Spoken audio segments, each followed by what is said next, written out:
वही गए वो जमाने जब लड़की को घरवाले साड़ी पहनाना सिखाकर ससुराल भेजा करते थे। अब तो अरे क्या सारा दिन ये सड़ा सा पैजामा पहनकर घुमा करती है।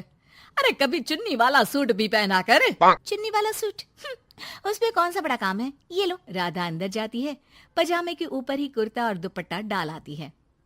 हैप्पी सासू माँ, अब तो पैजामे से कोई दिक्कत नहीं है ना।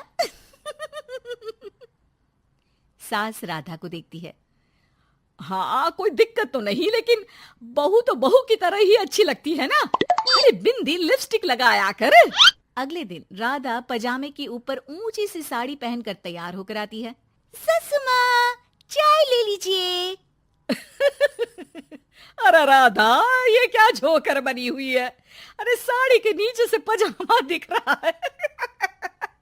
अरे तो कोई बात नहीं है ना ससु माँ, आप ही को तो बहू ऐसी चाहिए थी ना, बहू जैसी। अब मैं क्या करती। तभी वहां श्याम आ जाता है। अरे राधा, माँ के कहने का मतलब है कि साड़ी मतलब सिर्फ साड़ी। आप भी ना पागल हो गए हैं क्या। सिर्फ साड़ी तो सत्यम शिवम सुंदरम की जिन्नत अमान ने पहनी थी। अरे लोग देखते तो थे जी भर भर के, लेकिन आंखें बंद करके। कैसी बातें कर रहे हैं आप। अरे मोहल्ले वाले क्या कहेंगे ना। अरे बस बस श्याम, तू चुप हो जा। ये औरतों के बीच में मत बोला कर। वैसे भी तेरी बीवी को पढ़ाई लिखाई की सिवा आता क्या है। कल को सिर्फ साड़ी पहनकर निकल आई ना बाबा ना, हंगामा हो जाएगा। अरे बहू, वो कहना ये चाह रहा था कि नीचे ये तू जो पजामा सजा लेती है ना, वो नहीं पहनना है ना। राधा सास की बात सुनकर परेशान सी हो जाती है। वो समझ नहीं पाती कि उसे क्या करना है। मैं कैसे इन लोगों को समझाऊं कि मैंने बचपन से ही सिर्फ पैजामे ही पहने। मेरी शादी के दिन भी लहंगे के नीचे पजामा ही तो था। अरे किसी को पजामे से क्या दिक्कत हो सकती है। क्या करूं मैं।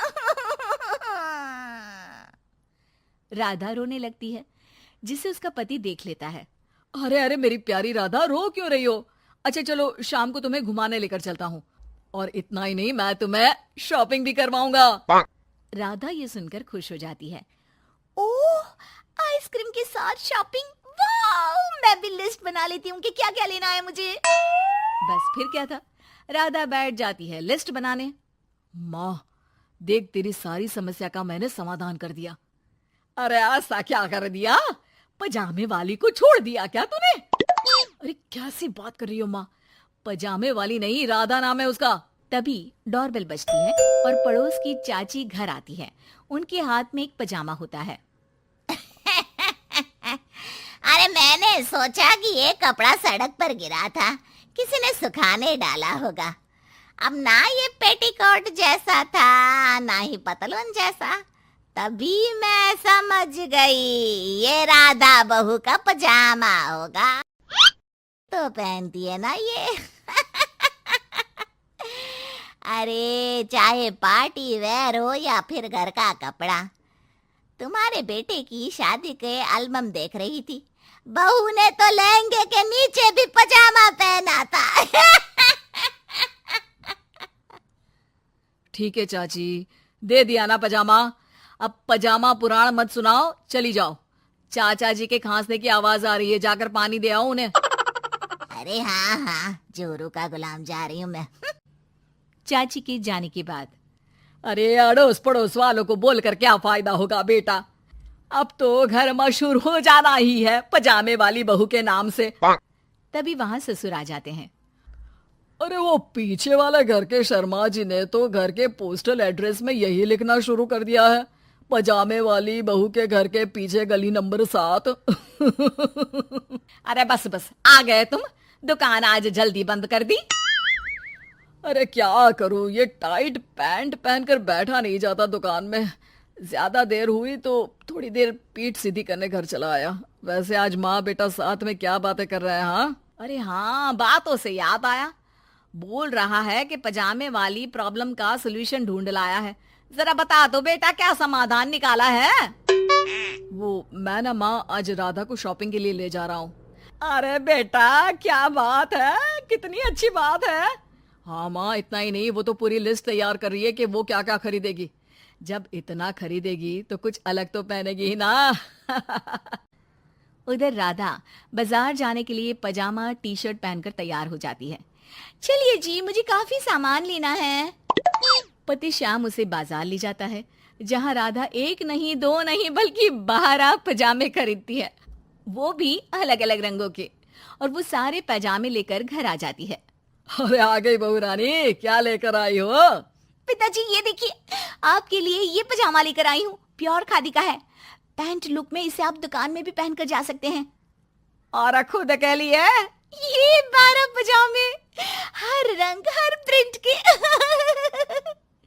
राधा अपने कमरे में चली जाती है, लेकिन सास सर पर हाथ रखकर बैठ जाती है। हाय रे फूटी किस्मत, भाग्य में साफ सुथरी सजी धजी बहू दिखना लिखाई नहीं है तो क्या किया जा सकता है। अरे बाजार गई भी तो क्या लेकर आई ये सड़े पैजामे। राधा इस बार फिर सास का रोना सुन लेती है। मैं क्या करूं भगवान, साड़ी में डर लगता है कि कहीं फंस कर गिर न जाऊं। माँ जी को पजामे से नफरत है, लेकिन एक अच्छी बहू होने के नाते मैं अपना पहनावा माँ जी के लिए जरूर बदलने की कोशिश करूंगी। हाँ भगवान जी। अगले दिन राधा बिना पजामे वाली साड़ी पहनकर सास के पास खड़ी हो जाती है। हाय रे, सूरज आज कहाँ से निकला है? अरे राधा बहू ने साड़ी पहनी है, वो भी पजामे के बिना।